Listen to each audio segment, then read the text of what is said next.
Welcome back to Natty Muscle Radio. I have with me my guest of the episode, Sam Okonula. If you don't know Sam, you probably haven't been following natural bodybuilding very closely. Sam is a world champion. I believe it was the 2017 IPE overall he won. I believe that same year, too, he also came second to Sam Watt in the heavyweight class at WWF Worlds. Sam has been putting together a quite impressive season this year. Seems like he's doing like every show, and we're gonna get into that, in the later half of the interview. But I just want to say, Sam, what's up? How you feeling? I am feeling I'm feeling good. Like we were just like you were chatting right before we got on. I'm if you're looking for a full body workout, I mean hop into a bodybuilding show. Oh, I mean you talk about instant soreness and the travel. So I'm still trying to catch up with some rest, but overall I feel great. Hell yeah! Like I said, me and you both. I didn't quite have the experience with the flights that you had, but today I'm kind of like I kind of I'm feeling your feels, man. Kind of just feeling a little bit slow, a little bit. Oh my god, and we both got to keep going. We still got more I, shows to do, man. We got more stuff to accomplish. Absolutely. Got off the stage on. I mean, it was a long day. It was a whole long show. Started in the morning, did not end till about. I mean, and I had two clients competing in the show too. So it was just myself. So I had to make sure they were on point. So I mean, it's not like you finish your show, you're done. Okay, I'm gonna see you guys later. I'm out of Yeah. here. You got to make sure they're good. And when the show is over, you still want to like go back to the after hour, chit chat with people, show faces, and just have a good time with fitness enthusiasts. So and the Yep. next day I had to shoot, I had some video content to shoot with Jeff Nifford, which is Oh like another man. cool body workout on itself. And so yeah, my body's like, okay, chill, bro, today. So I bet. I bet. So, just for our listeners, if you could give us a brief little history of how you got into the sport and just kind of cover some of the shows you did to get where you are now, that would be awesome. gotcha. Yeah, I feel like this is still like kind of fresh in my mind because a lot of people that I interacted with over the weekend had to sort of, uh, talk to them about my sort of experience too because they asked us some of the similar questions. A little background on, I mean, how I came about bodybuilding. I used to be in the military for 6 years. Got out, went to college, and at that point, you used to running all the time. Been active, and everything just kind of just stopped, and you're always looking for some sort of like new sort of fitness activity to do. So back in college, one of my KMP teachers was like, which is like a physical education weightlifting class back in college. It was like, hey, you have a pretty decent physique. You ever thought about bodybuilding? I'm like, no. I don't want to hop on stage and and like barely nothing on and everybody's staring at me like, no. Right. What kind of weird shit is that? I mean, Yeah. circle back years later, here we are. Yep. Um, but it was I'm like I like to say I stumbled on bodybuilding by accident. And luckily I have a few friends out there. They were just like, they were bodybuilders too. They kind of just like, hey, you know what? Let's, I know a thing or two about nutrition and training. I can help you out. They helped me out. Um, Hopped in it was a charity sort of, bodybuilding for like a fraternity back in college called Okay. Greek Physique. So wherever your listeners are, if they may be NIU alumni, they might know what I'm talking about. Or you can go YouTube and type in Sam Okonula Greek Physique. It might be couple of cringe-worthy videos out there. Oh, it's on YouTube? Wow. Yeah. Um, yeah. So I mean, did the first show, I mean, I got hooked right away. I mean, the fact that I think what got me hooked was the fact that you can, change your body just like that by, okay, I have 12, 16, 20 weeks. I can just morph my body into the best possible shape. And that was challenging to me. And just what I've accomplished in that short amount of like prep. I mean, I imagine if I had more time, more knowledge under my belt, just imagine what I could do. So, but I think the turnaround for me was when I ran into one of my best friends, Ryan Doris, another natural bodybuilder. Hmm. At the time, was an amateur guy, just getting ready for the OCB Midwest States back in DeKalb, which is I think still today still one of like the the most best hardest show. I mean, any natural guy can win. I'm It was wondering probably what sorry to interrupt. What year are we talking here? this is 2000 and this is 2009. Wow. This is Okay. 2009. So yeah, I should have given that sort of No, context. it's all good. 2009, and I saw him in the gym and I'm at the rec center back in college. It was like, hey, you might give me a spot? I'm like, I mean, do you play ball or something? I mean, because you look at him, it looks like he's jacked. Yep. He's got huge calves. I got small calves. I'm like, hey, you play ball? He's like, nah, man, I bodybuild, son. I'm like, okay, all right. I give him a spot, start seeing each other in the gym from time to time. We start, shooting shit. We have similar classes, and cut the story short, we became huge friends, and I kind of just watching him go through that process, and me competing like local college shows. Like, wow, like I need to get to his level, and luckily I had a decent off season, competed my first sanctioned OCB show, that Midwest State show, got my pro card, then IFBA pro card in 2010, and took a year and a half off. Did my first pro show 2012.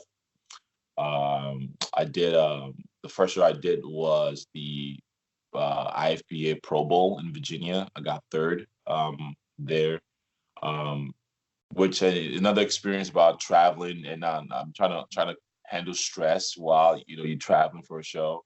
Yep. I mean, that was a very humbling experience. Maybe another video. For sure, man. But so did that. Then I did like IFBA Pro North Americans in Minnesota. I got second there, which I thought I should have won, but then took another year and a half off. Hopped back on stage. I went back to the IFBA Pro North America. Then I won that show. That's my first pro win, and I did a pro international in Kansas City. Got fourth there. I got Jordan. I did Jordan Cup. I did the Jordan Cup. I think that was the last show Doug Miller competed in. I got second in heavyweight, and that's 2014. Took the whole year off on that and came back 2016, I believe. And no, I mean took about a year and a half off, and the last time I competed was 2017, where I did like 6 shows. So I mean, the number of shows that I would keep doing keep like ramping up, because I mean the challenge for me kept increasing. Meaning, you hear a lot of. I mean, if you've been bodybuilding for a while, you hear a lot of, oh yeah, your body, you can only push so far, which is true. Your body then starts to like fight you, which again is very true. You can only do it for so long. Like, you know what? Again, the challenge, the whole concept of me doing bodybuilding is to challenge myself. Right. Like, you know what? Let's see how far mentally we can push this, and let's see how many shows we can really do, and see how quote unquote fresh we can get the body. And did 6 shows last year on 2017. Yep. And yeah, I mean, we won pretty much every show that we did except for WNBF World, as you stated. Got second to Sam, a monster, a beast, Sam Watt, WNBF World. So and circle back to last time I competed 2017, and here we are again, 2019, and having to crack at it again. So yeah, hell yeah, man. I can't cover it all. I'm wondering, how many seasons did Brian Ahlstrom coach you for? That was actually a turning point, like in my competitive season. I feel like from just I'm just bodybuilding to like, hey, okay, right, like get in touch with somebody that knows what the fuck they're doing. Yeah. That can actually put some instill some sort of like knowledge in you. And that's at the time I used to coach myself, and I have like my second I have like my core guys that kind of just take a look at me like, oh yeah, yo, you look like shit, oh you look good, do this, that. So right, which everybody sort of needs, unless you have a coach, and just have to hire a coach. And I've seen Brian and we knew each other from like just competing in the competitive circuit or whatever. And the 2014 when I competed at a pro national, I got fourth. And it sucked. I mean, pretty bad. I'm like, damn, like, what am I doing wrong? And Brian was like, hey, bro, like, I mean, I think I know what to do with you. Like, it's not conditioning. I think it might be a peaking thing. So let me take a crack at it, for So I linked up with him for Jordan Cup just that last year alone. And I'm like, I mean, at that point, I had nothing to lose. Like, I mean, it can't really go any lower than that. So why not? And I know he's a good coach too. So it wasn't like a tough decision for me at all. And Was he competing then himself? no, no, no. I think it was just. I think he hasn't. Last time he competed was some PNBA show. I think back in Bolingbrook, Illinois. The last time I saw him on stage, at least. Okay, But gotcha. got with him with for Jordan Cup, and I mean, that was the best I've ever looked until date. And having that experience, I'm like, you know what? Next time, I mean, why don't you just like handle like my coaching all year round.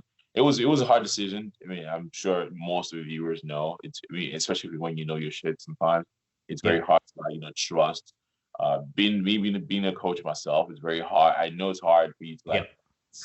I mean, I know my stuff, but I'm trusting you to make sure I look right. And luckily for me, it was a it was a good relationship because most of the things that he was doing, things that I would have done for any sort of client also.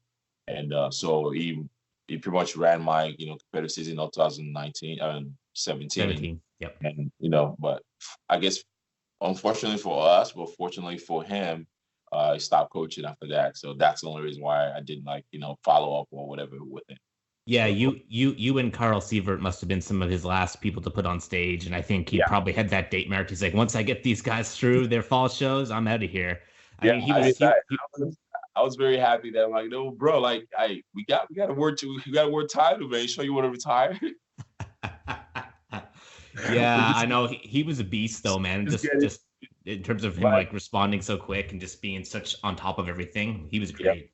Yeah, no, absolutely. I mean, he's a good communicator. So I definitely learned a lot from him. I'm how to be a coach also. So yeah, I mean, we're still good friends. We still chit chat obviously from time to time. So and he still reaches out and give my little pat on the back from time to time. So yeah, good guy.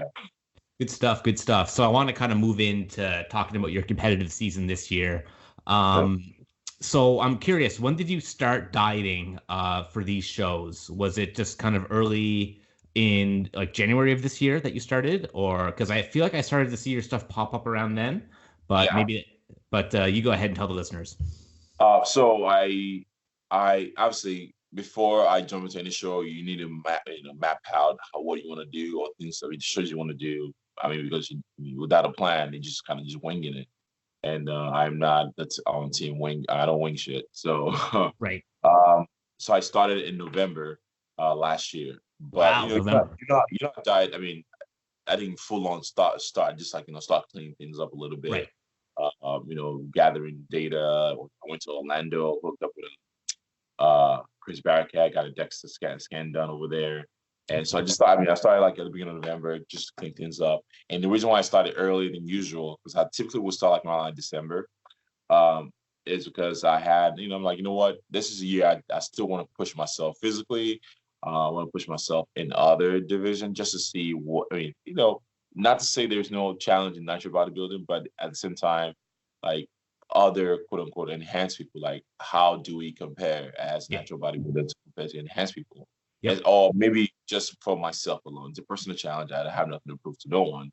Sure. So, and I live in the St. Louis area, and there's a local show here. I'm like, it doesn't cost me a dime. It's like 10-minute drive from me. Right. And why not, hop in the show? And if I want to at least look decent and competitive, I mean, I want to show up to the show at least 80% or so. Now, full on 100%. With looking competitive, I need to start a little bit earlier than usual, which which is perfect. So start in November and just write that into the first show. I believe the first show was in April. The NPC Midwest Super Show, I guess they call it. I mean, so that was a fun experience. And that was the one you won overall classic physique in, correct? Yes. That was a fun experience. And people keep asking about like NPC whatever. I mean, I think one of the things that we do as natural bodybuilders, that we have this like sort of like elitist mentality, like we're better than everyone, which is good. Natural body is fucking awesome. Like, I will preach natural body all day long. Any sort of young kid, even older kid that ask about, and being enhanced, I'm like, honestly, the cost outweighs the benefit. I mean, the negative outweighs the positive, in my opinion. Right. The positive is usually short-lived, and after the positive kind of wears out, I mean, you're stuck with the negative pretty much for the rest of your life. Right. Sure. So it's not a decision that needs to be taken lightly. And I Right. think the core of me actually doing the NPC shows too is just like, you know what, you don't have to be enhanced to actually, be competitive or to achieve a certain level of, physique. Yes, it takes time. It takes a lot of effort. It takes a lot of retooling things. Fine tuning what works for you and etc. But it can be done. So you just don't need to like hop on the NPC side. There are other opportunity, lots of federations that are pushing natural bodybuilding for Uh, people that are interested. I'm curious, when you did that show, you won the overall. You look great. Like I said, I know it wasn't completely dialed in, Sam, like we might see like, in your shows coming up, but it was like a great overall package. I'm curious, because I interviewed Jose Francisco Espinoza and he did an NPC show and he had all sorts of trouble from the promoters from being a WMBF pro. I'm wondering, did anyone track you down and be like, "Hey, man, you can't be a pro in this federation and Oh, compete in the okay. NPC," or how did that Yes. go? I guess I'm not as famous as Jose. 'Cause nobody, no, nobody hit me up. I think it's one of those things like, I think it's one of those things that imagine somebody saying, "Hey, I don't fucking like that guy," and you're like, Yep. "Oh yeah, me too." I'm like, "Well, you don't know why." And I just don't like. I mean, I don't want to jump on the bandwagon. But I go based on my personal experience. And my personal experience, I think I was treated fairly. Everybody was chill. I mean, cordial. Everybody was chill. Yep. Granted, I'm sure the other. Other shows might not be like that, Yep. but just based on that experience alone, nobody, you know, reached out. Nobody said anything. I mean, there were people backstage competitors who knew I was. Right. And they reached out. We chatted or whatever, but nobody reached out and kind of just Yep. gave themselves side eye, like, "Hey, what you doing here?" I'm thinking a situation like Jose had probably depends on like who was promoting, if there are other competitors that complain about it, and then what the people decide to do about it. So sounds like you got a good situation. I mean, I don't think there's any written rule where the NPC says you can't compete in other federations. It's more of an unwritten thing that happens sometimes. But I'm really glad to hear you didn't end up in one of those poor situations. I think it might be true on the pro side of things that if you are a pro in another federation, you all kind of have to like you know forego that sort of pro status to compete as an IVB status. And if I would have won like an IVB status, I would gladly give up that IVB pro status and compete as natural body because that's what I really want to do. Okay, So, wow. Cool. but yeah.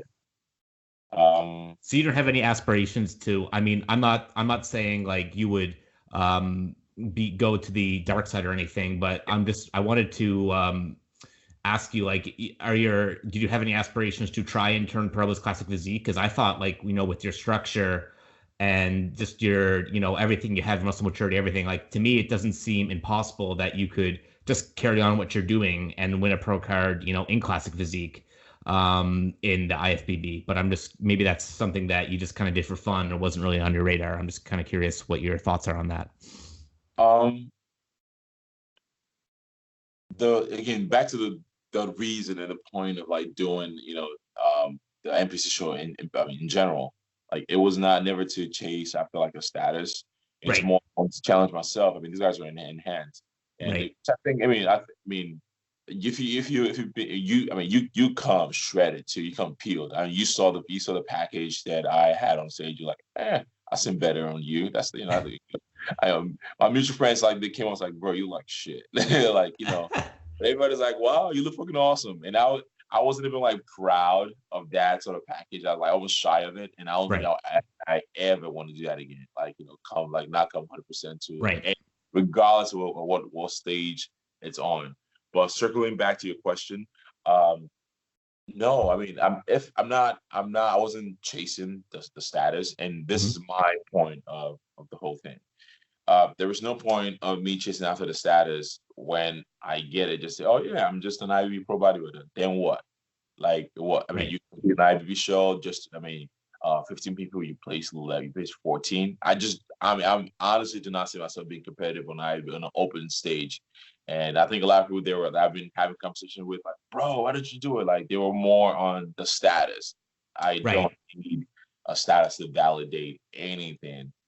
Again, the core of everything else, it's just the challenge of stepping up. And I just want to say, personally, I just want to see how I fare against some of the enhanced guy. And doing the junior nationals in Chicago definitely give me that sort of, like, damn, these guys are big. Like, and guys are having like 30, 40 pounds on stage. They're gonna have the prettiest physique, but they just guys, the guys are monsters.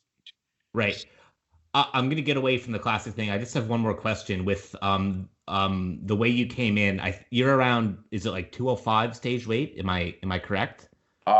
Yes. So I was thinking of slightly, maybe a little bit heavier for the junior nationals in Chicago, but this past weekend, the lightest I've been in a long time. I think I woke up the show day morning about 202, so probably almost 205. And what's your height? Is it 6 feet, 6'1"? 6'1". 6'1". So I think in classic physique that puts you at about like the top weight of like 220 or something for the cutoff. Is that right? Exactly. Gotcha. So, man, so you have a lot of guys. I think the guy that won overall that got his pro card, had to. I mean, he used to compete in open bodybuilding, and it stuck down. Yeah. I mean, it was something like, oh, you had to like zero carbs for like a month and a half or something like that. Yeah. And I'm like, oh shit, okay. Yeah. And obviously it wasn't 220 something on stage, so I had a lot of room to give up so many, stuff. Obviously, naturally, I can never be that lean at that sort of height. So Right. Yeah, well, it's funny, man. I did classic physique as well, just in this local CPA show on the weekend, and I was, I think, about 32 pounds under the limit. So I'm not even, in the same ballpark as you in terms of like getting close to it. But I was just laughing as they're weighing me in for it. I'm just like, yeah, just slipping in here, 32 pounds under the weight limit. You got your hoodie on, you got your flip flops on, you got your gym bag on. It's like, hey, you know what? Do you want to strip down? I'm like, no, I'm good. Yeah. I'm not worried about that. I'm not gonna tip the scale. Don't worry about that. All right. So let's kind of get into some of the rest of your season as you've been going through it. So yes, 2 days ago, we all know, probably everyone knows by now, you won the Muscle Mayhem. I want to go into the peak week for that. So I'm curious what your approach to peak week is this year. I know you're being helped by Chris Barakat. I'm kind of curious if he does anything kind of different than Brian would do. I know what Brian did with me was more of a midweek carb load starting on Wednesday and highest carb day on Wednesday, tapering down. I'm kind of curious how you approached carbs, water, sodium, potassium, everything like that. Gotcha. So, it seems like you did like more like a progressive, loading. So again, one of the things that I learned I got from Brian, obviously, from a literature standpoint, I know all the peaking protocols, whatever. Yeah. But I know what rapid backloading is. But even you know the science behind it, just the jarring amount of food you have to eat. So I guess perfects that. My style that I found out through Brian that we found out that worked best for me was rapid backloading. Okay, so, cool. If you don't know what rapid backloading is, it's pretty much you deplete glycogen for about 4 or 5 days, and the day before the show, you super load on carbs. So I think at WWF Worlds, I think might tip the scale at about maybe like 1,100 grams of carbs, 1,200 grams of carbs. Wow. Okay. Before the show, I think it's a little bit of strategy too, just because we know we are going to be going against the bigger guys, and my body actually can handle that more. So I learned a thing or two on my body then. So peaking, strategy, and this year, again, the quest all the time is just to, challenge yourself, learn new tools. Chris Barakat is a very smart dude. He's one of my good friends. And I'm like, you know what? And it was more eager anyway. It's like, bro, let me take a crack at you. Like this is gonna be too much fun. I'm like, yeah, it's not gonna derail my shit. No, it's not gonna derail my shit. So why not? Yep. So up together. So his strategy is a little more like progressive, it's like loading also. Yep. It's a little bit of more water manipulation is slightly higher than I would have gone with that light. meaning you start about like 2 gallons, like Monday, Tuesday, uh, so two two high loading refeed days like Saturday, Sunday, Saturday, Sunday, Monday.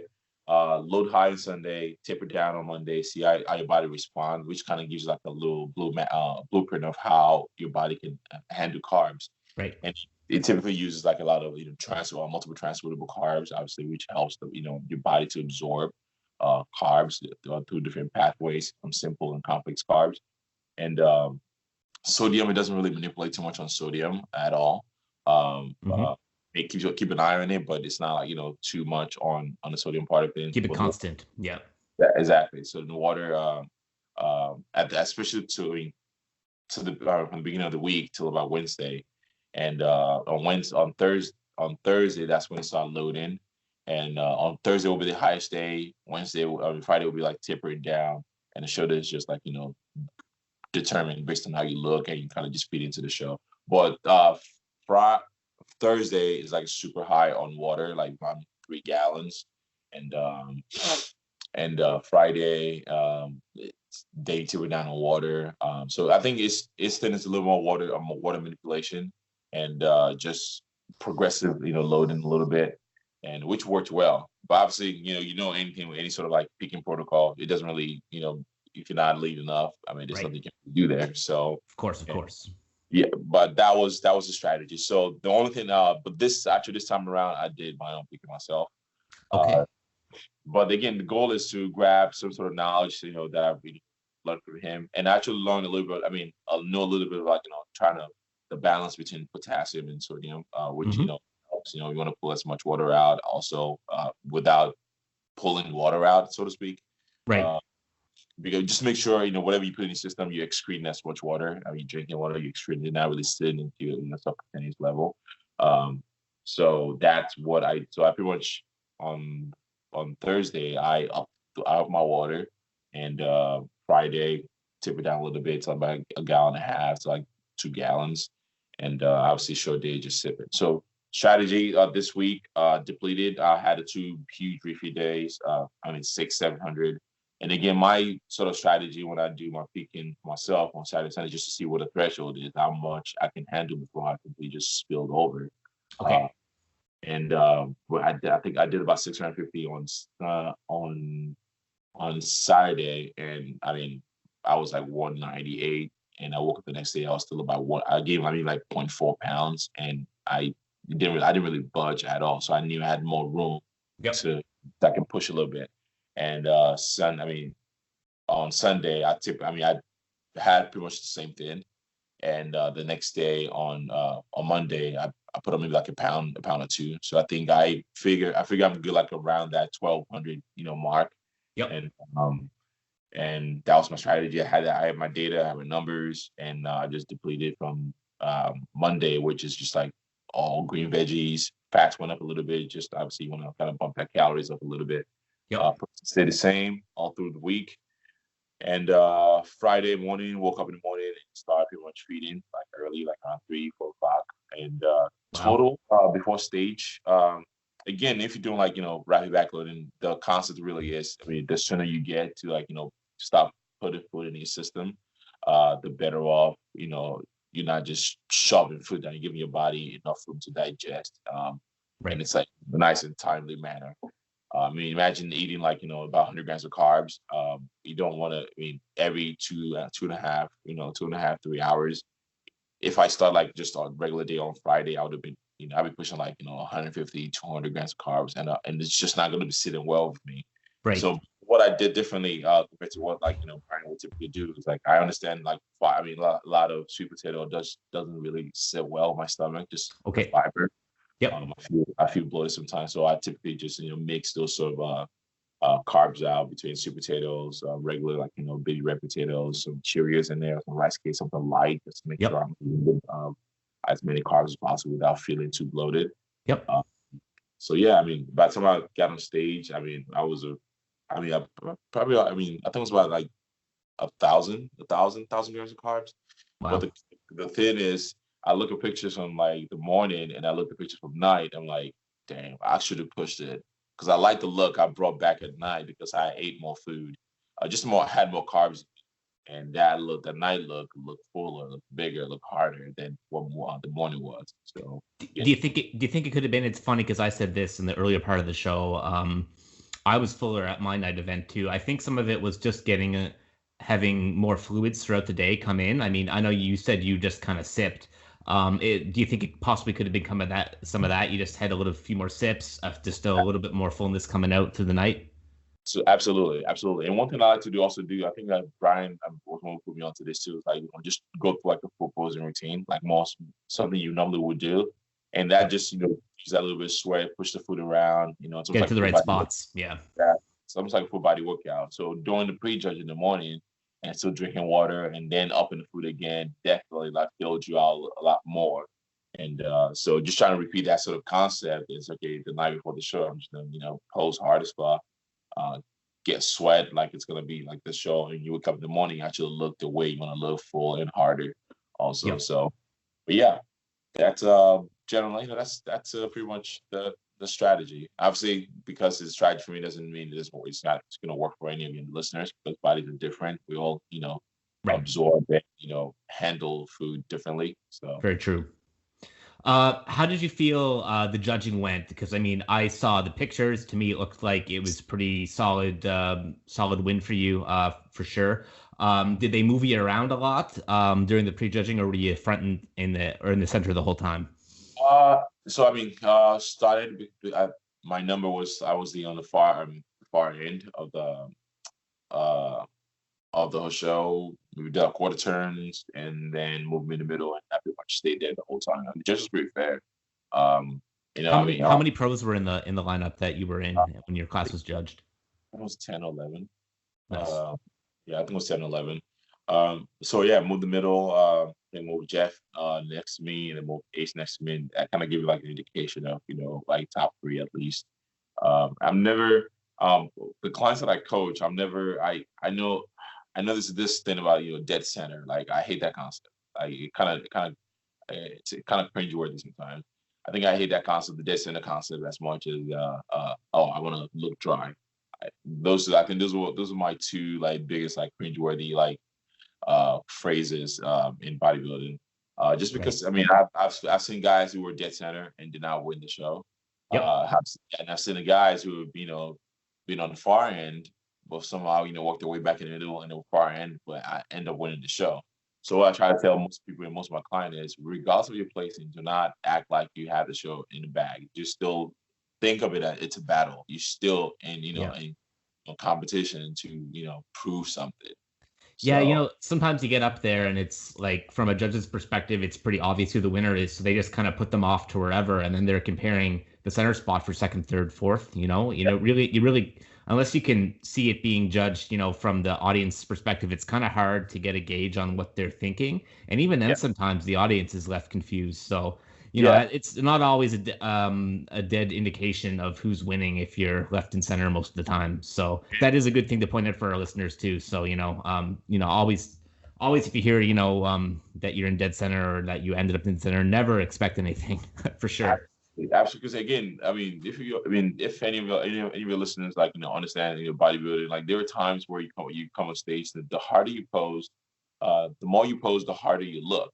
So you might not get that first, center, quote unquote, center stage sort of position or look. But the more you pose, the more eyes are drawn to you because you're getting harder, you're getting fuller, you're looking better each time. So you work your way around till, and all that matters is, more judges having you in higher places than, any other stuff. So, and the head judges won't just moving you guys around. So the head judge might just, have you whatever, maybe second or third, but other judges are still like, having you somewhere else. So I think it's just, that's on my clients, whatever, regardless of the placing, the show's not over until it's over. So do not let up and, think you got it in the bag. Right. So I'm sure at the end though, you probably weren't surprised that you had the win. I'm sure you were pretty happy about that. Did you? I'm happy, but till today, I think I just had myself. Crazy things have happened, man. Right. crazy. Sorry, my voice keep cracking a little from time to time because I was yelling my lungs out for my clients over the weekend and for my friends that were competing too. But no, I mean, crazy things have happened. So I mean, it was like a coping mechanism because I've had shows that I thought I won before, and it was like, oh, in second place. I'm like, what? But you have to still compose yourself. So I think it's just, again, I practice what I preach. Yep. And a lot of people were saying, oh, bro, I mean, I had you winning. I'm like, are you the judge? No. Okay. We'll see whenever it's We'll and the see when it winner. happens. Yep. And against when you compete against, like I saw pictures, I mean, I thought we looked good, for a pretty good package. But when you're going against like someone like Jeff Alberts, Ace, whatever. Um, Yep. Jeff Alberts, I mean, the story. I'm not sure if I mentioned that earlier. Jeff Alberts won overall, like back in 2014 at the same show that I got fourth place in. That's So right. Yeah, I remember that. I remember watching that, and actually Jeff was coaching me at that time, and I remember I know that was like a close one, wasn't it? yeah, I mean, it was again that it was class. I mean, it was a stats class, it was like lightweight and heavyweight, and the guy that had the one heavyweight was a big dude. So it's like, so it can definitely happen. Honestly, I'm just thinking I outposed the guy really. That's what I heard. I heard his posing was great, and he was just able to go all day, and the other guy was maybe a little bit gassed. I mean, I wasn't at the show. I just kind of heard this from my friend Trent, who I think was there perhaps. But yeah. So I mean, I could see how that'd be nerve wracking. You're like, well, I'm up against Jeff again, and I've seen Jeff, get some decisions go his way because he's got great stage presence, right? So. Oh yeah, you never want to go in something like that's such a shitty and backward mindset to have. And, oh yeah, I have it in the bag. No, you don't have it in the bag until it's over. So that was the mindset. But I mean, also was and Jeff somebody, I mean, most natural. I mean, bodybuilding, and I'm trying to have more people like follow him too because I think is such an ambassador for the sport to like see like age is not a limitation because it's still making gains Yep. with minimal movement and which Yep. lets like sometimes less is not a bad thing. Having minimal 5, 6, 7 movements, it's not it doesn't it's not bad for you. It doesn't mean you have to like just throw all the junk to your fucking body and just see what sticks. So Yep. yeah, I thought too, just noticing Jeff's physique, he has this like really full and round type look yeah, this year. I know I don't think he's done. I think he's probably going to keep dieting, but I think it's impressive how just like he can be that full and round, at his yeah, age. And I know he had some struggles, getting his off season right yeah, to get like that. And he was very aware of like, he had some struggles, some injuries, couldn't train the way he wanted to, figured it all out, and brought like this really like I said, full package to the stage yesterday. And it'll be cool to see what he does later on in the season when he keeps yeah. going. So I hope he's not done. I know it's a mental game too. I hope he's not done. Because I mean we obviously we chatted a lot. He knows he could be better. He knows his condition could be better. I mean it's full around, but he knows definitely the conditioning could be better. Um, yep. but yeah, I mean I hope he keeps going because I think um and I think mentally too, like I think he's in it too. If he's healthy, he's 100% healthy. I think I mean he knows that he's got more time to like either diet down, whatever. I think it can definitely get better. I mean, so Yep. but yeah, I mean, it's never shy of like I mean, it's muscularity is there. I mean, symmetry is there. So I think it's just like conditioning thing with him that he's trying to like uh walk around. It's like, oh yeah, bro, like I had to dig for this one. Just Right. to it's a local show too. I think it means a lot to him too. It's the first time he was competing. And his son actually got to see him like on stage for the first time. Um, He hasn't competed in like 5 years, so I think that was that means more to him for him to just hop on and try to do it for his son and have his son at least see him like be on stage. So for sure. So, Muscle Mayhem's in the books now. I know you have more planned for this year. What's the next stop for Sam in terms of competitive showings this year? so right now I am not 100% positive, but there's a chance I might be jumping into the Max Hype Supernaturals in Orlando, Yep. WNBF, which is in 2 weeks from now. Mhm. Luckily, again, if anybody follows me, I have a fresh newborn baby, and so it's gonna be my wife has got the full say. No pressure on her at all, but it's like, hey, I mean, but luckily, because the polygraph typically is good for like, I think in WNBF it's good for like 6 weeks, something like that. Yep. So that gives me opportunity just like, fly in like Friday night, compete, and just like fly back out Saturday. And again, I think because I know the people that are running the show. I kind of want to support the show also. Yep. Because again, WNBF is not really, and you don't have a lot of people complain about, we don't have a lot of natural shows around us. I'm like, well, there's a show around you now, so we try to support it and create awareness at least. And so it's a little personal. It's a little to support my friends that are doing great things for our natural bodybuilding. So I might jump into that. After that, I think I want to do Jordan Cup again this year. So just because I've done it before, and it'll be kind of cool to like do it again.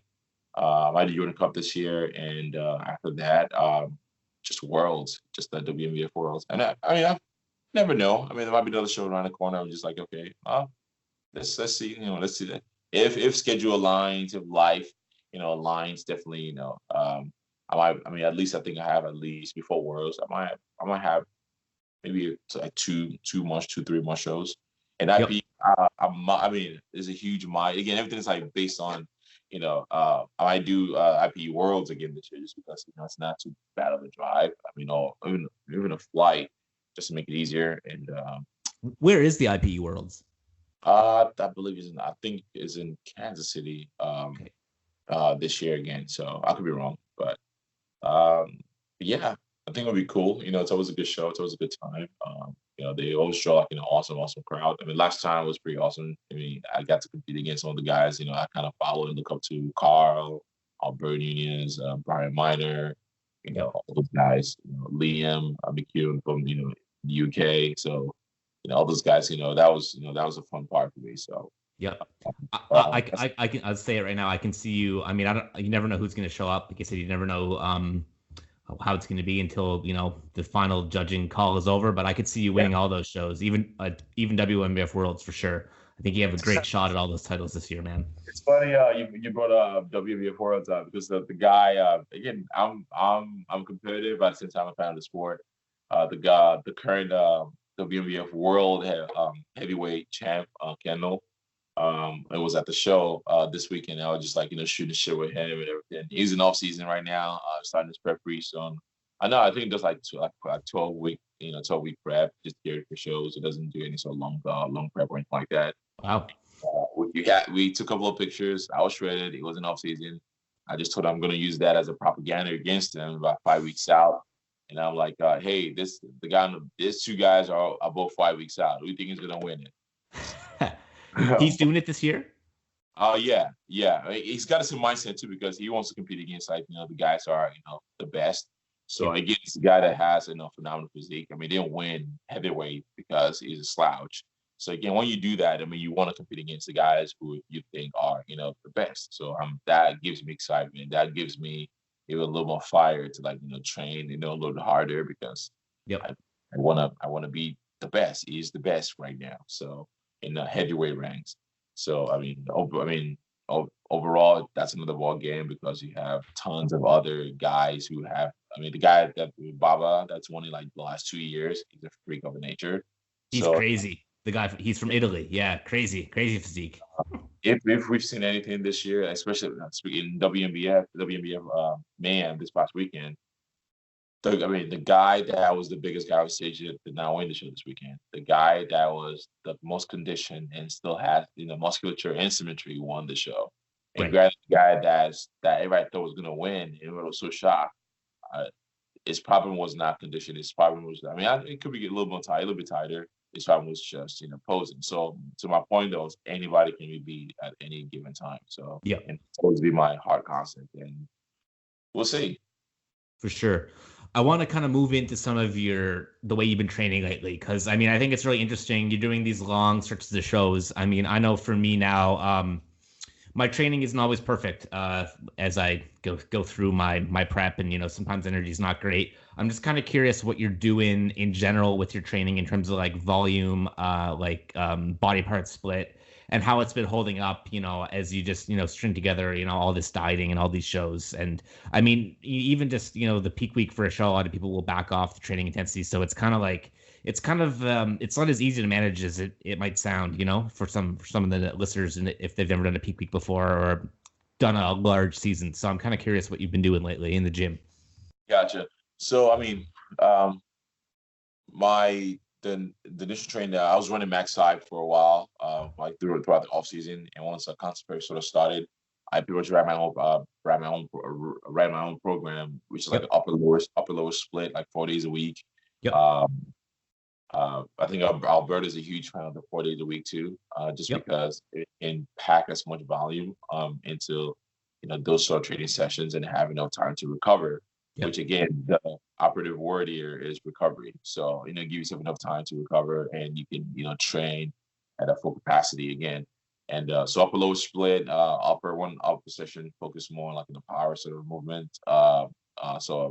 Another upper sort of split catered towards like inducing as much hypertrophy as possible.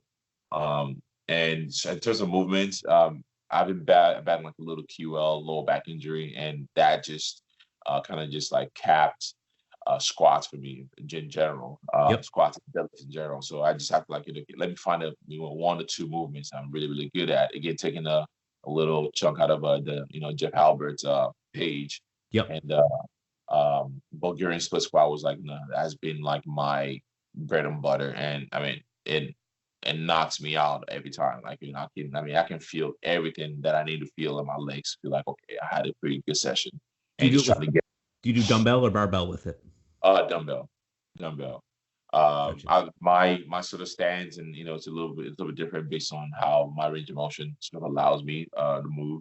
One of my buddy Mike Newman challenged me to some sort of RDL workout the other day, which coincidentally just ran well into my sort of RPE scale for that week right before peak week. Yep. So I was able to manage about 85 on both sides, with 8 reps. We still got about two reps in the tank kind of thing. And in terms of the hamstring and glute development, dumbbell RDLs are bread and butter for me. Gotcha. Which again cap deadlift from everything. Again, just kind of knocking out movements that people think you need to do. I mean, if you can perform them, if you induce enough mechanical tension, by all means do them. But for me, it just hasn't been that great. So fast forward, then I have a kid now, which kind of limits my time a little bit.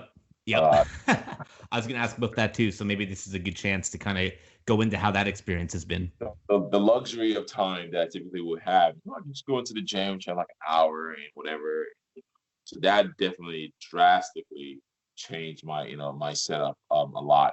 So the tools, things that I'm doing are cluster sets, a lot of myo reps. Shout out to Alberta Units for putting me on to kind of breaking down myo reps for me about a year and a half ago. Yep. And I'm like, wow, this is awesome. I can. It's also trying to jam pack as much volume to a short session as possible.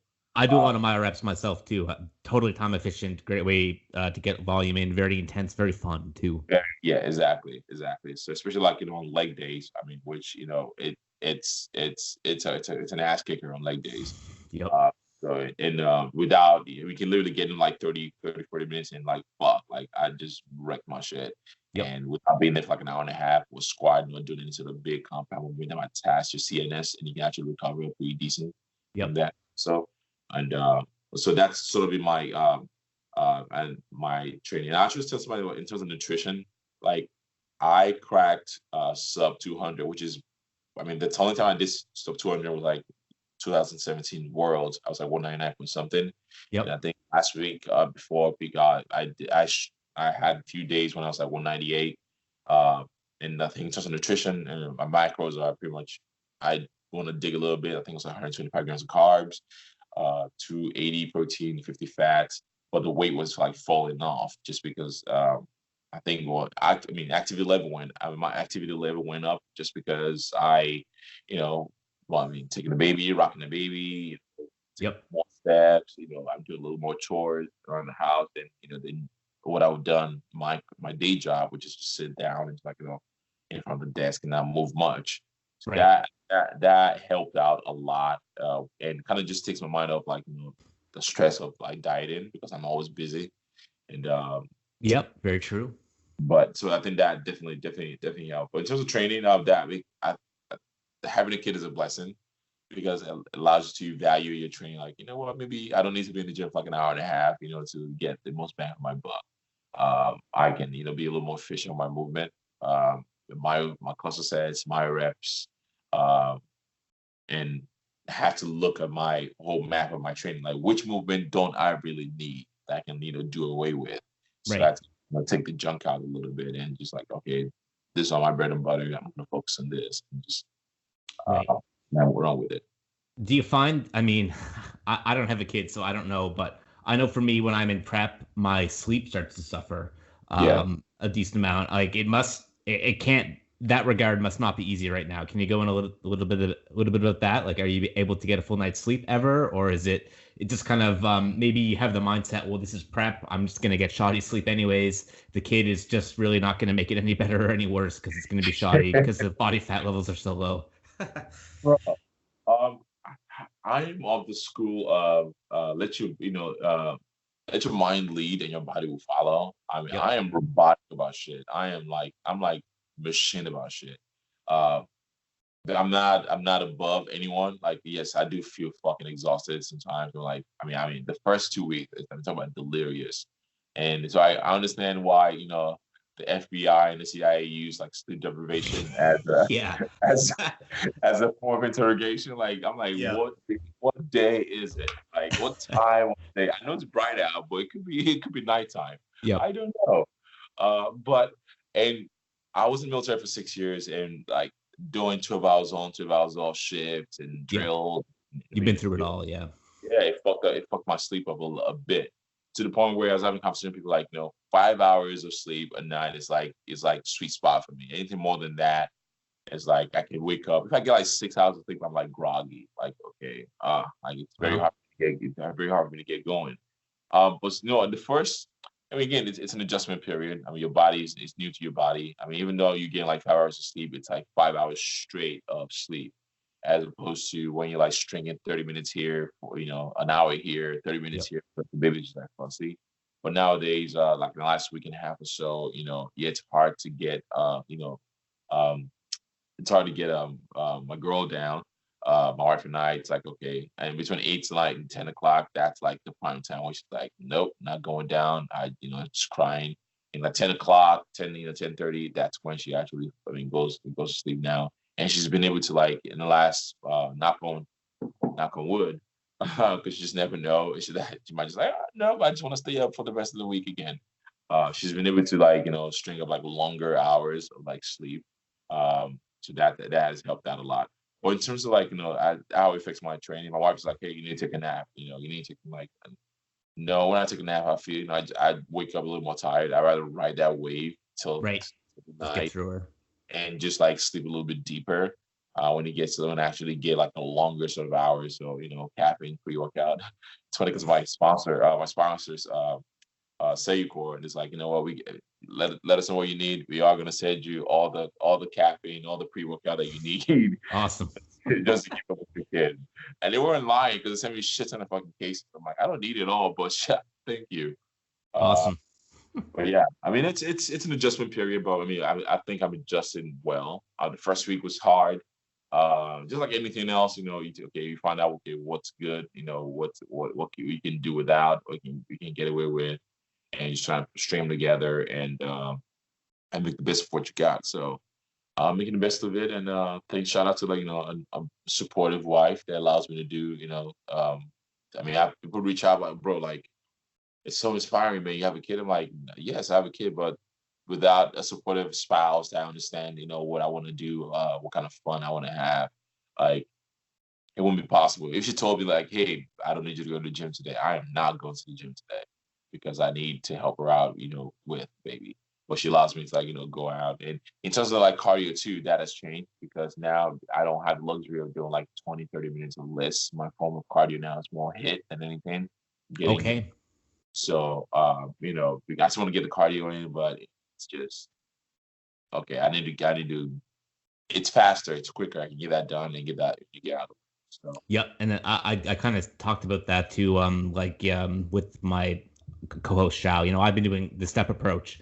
I'm yeah, very lucky. I have a fair amount of free time on my hands compared to yourself for sure right yeah, now. So I've been taking the step approach. It's been working really well for me. But obviously absolutely. the trade-off is if you don't have the time to do it like that, you don't have the time, you got to make things work a different way, right? And that's why it's so cool. There's so many strategies that can work for different, types of people, right? So Yeah, there are clients there are clients that I've had that they didn't do not they never did a single cardio, just because one the lifestyle allows them to take I'm sorry 13, 16,000 steps a day, yep, so we didn't have to touch cardio at all, and yep. which I think is just another mindset that people need to have. A lot of people think you need to do cardio to get shredded. I mean, if your lifestyle supports not being able to do cardio, that's perfectly fine, So, but you don't need to do cardio to get shredded You if just yeah. if your lifestyle supports it. Agreed. So, man, I think we'll wrap things up now. I want to thank you again for coming on the show. I know, like I said, you had a hellish weekend with all the travel, and I mean, a great experience overall. But I'm sure you're exhausted, and I'm sure you have like a million things you need to get to right now. So I'll definitely let you go here. Do you have any shout outs you want to give, or anything you want to say, give the listeners like a plug for your online coaching too, because I know you're doing a lot of that this year. So Oh, go ahead. oh no, I mean, again, I mean, thanks. I know you and I have been talking like in the back, like trying to like get this going for some time. The schedule just like I mean, you hit me I'm like, bruh, like I just had a kid, but I definitely want to do this. Well, let me get with you. So I'm happy. Even today, we were supposed to start earlier, and I just texted you like, bro, I am beat right now. Yeah. I mean, let me take a quick snooze and we do this. So again, thank you for being very understanding. Yeah, I mean, huge shout out obviously to my sponsors. I mean, my friends, my wife, obviously, just for being an awesome, supporter. I mean, people that follow me on social media on Instagram, if you don't follow me, it's just my name, Sam Okonula. I don't take that for granted at all, because I mean, you have a lot of school of thought of like, oh, social media is like bad. No, I refuse to look at it as something bad. It's something positive because it gives you the opportunity to reach as many people as you can without that you wouldn't have the ability to if it wasn't social media and people that you meet, people messages that I get from people all around the world. It's, Yep. it's it's quite fascinating. Like this little phone thing can reach so many people. So that's why I try to use my platform so as much of a positive stream as possible, because you never know who's watching, you never know who's listening, and Yep.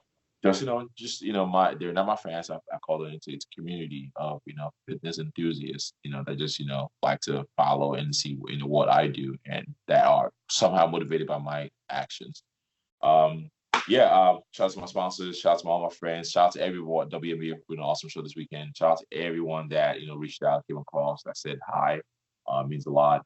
My quest and hope is to at least put my face in front of a lot of people this year. Interact with as many people as much this year, and keep supporting the sport of bodybuilding, natural bodybuilding, because we need the support. And Yep. some younger kids out there, like, hey, you don't have to be enhanced. You don't have to jump on, on some sort of pharmaceutical shit. You can definitely do it if you have, the dedication, you have the time to it, and you're not looking for a quick shortcut. The shortcut is not always the best route. Hopefully, I want to, own it on that. And yes, you can look at me. I'm 35. I just put my age out there. I'm 35. I'm not young at all. Uh, I've been doing this for 10, 11 years. So you too can achieve your best physique, but you just have to know it takes time. Yep. But yeah, I mean, in terms of if you need any help, I mean, I don't understand, it can be frustrating just winging it. I mean, I advise hire a coach. I'd like to work with you if you can. My website is www.samokfit.com. Or you can just reach me up, send me a DM through IG. And hell, I mean, if you don't work with me, at least I would love to refer you to somebody that will, not fuck your shit up. And put you in the best position for you to excel. And I want you to have a good experience. And if you decide to bodybuild and not just have the mindset like, oh, it was a shitty experience, and that's why I'm not doing it. But yeah, I think I covered it all. Awesome. So we'll wrap things up there. I want to say to our listeners, watch Sam's journey, the rest of his prep. I'm calling it now. We could easily see a new WMBF overall champion here with Sam this year. Never know what can happen. He's from where he's at now to where he's going. I think that's certainly possible. But anyways, for now, Natty Muscle Radio, we're out. We'll see you guys on our next episode. Goodbye. Thank you guys for watching. If you guys like the video, please like, share, and subscribe. Thank you.